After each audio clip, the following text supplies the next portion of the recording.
Hey everyone, welcome back to another video, and we are going to be talking about the newly formed Tropical Storm Fernand that literally just was named at the 5 p.m. advisory, 40 miles per hour, 1,010 millibars. It looks like, and it's moving to the north at 15 miles per hour, and it looks like National Hurricane Center, along with general model guidance, is thinking it will stay a tropical storm, but reach strong tropical storm intensity with a 70 mile per hour peak the National Hurricane Center is forecasting right now. So just below hurricane status. So maybe if it tries a little harder as we get into the beginning of next week, maybe it does try to get to that minimal hurricane status, but overall it looks like it'll just be heading to the north, even east of Bermuda. Be truly a fish storm, really out to sea, not really impacting much land at all. And then we'll be going into the far North Atlantic, becoming post-tropical by the time we get towards the middle of next week. Now, taking a look at what Fernand looks like right now on Tropical Tidbits, here it is. Here's what it looks like. Just a bunch of strong convection blowing up around the center, which I think is like around here somewhere or so, with a majority of its strongest convection blowing up to the center's west. So not like the greatest looking system by any means, but a lot of these majority of the systems we've had, these weak, short-lived tropical storms, have not really looked all that great whatsoever. But here's the general model track guidance, and they're all in really good agreement that it will continue to its trek north and then turn to the north and east and further out into the far North Atlantic, where it will become post-tropical and then eventually dissipate by the time we get towards the middle of next week. The intensity guidance generally brings it to strong tropical storm intensity. 1 brings it into minimal category 1 hurricane status. So, you know, maybe it does try to become a minimal category 1 at its peak as we get towards Monday, Tuesday. Taking a look at the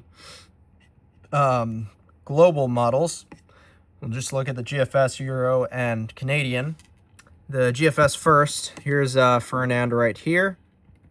And you can see the GFS just has a weak system moving up to the north and then eventually dissipates. So once again, a very short-lived, few-day long type of system.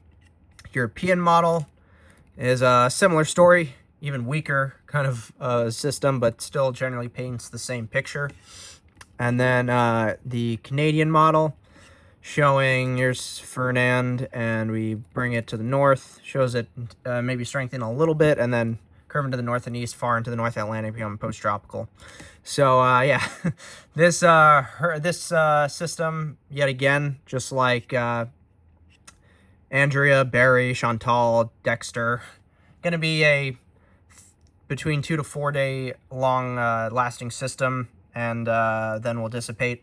So, you know, yet again, Aaron will still be the main ace producer, by far the longest lived system up to this point. So far, the 2025 hurricane season, we've had now 6 total storms. 1 hurricane, 1 major hurricane. That's obviously Hurricane Aaron. The Wikipedia pages now for the Atlantic hurricane seasons have added in an official total ace thing into the main summary graphic for the Atlantic hurricane seasons on Wikipedia. So that's kind of nice to see added on into this little season statistics thing. So that's pretty cool. And obviously it said as of this point, the ace is now at 36.3 units, with obviously Aaron accounting for like 33 units of that. Yeah, here we go. Tropical Storm Fernand, the newest named system. It looks like as of right now, Aaron's caused at least $1 million in damage and has killed 10 people, unfortunately. And then Chantal caused at least $56 million in damage, killing 6 people. Barry causing at least $5.97 million, so basically roughly at least $6 million, and killing 8 people.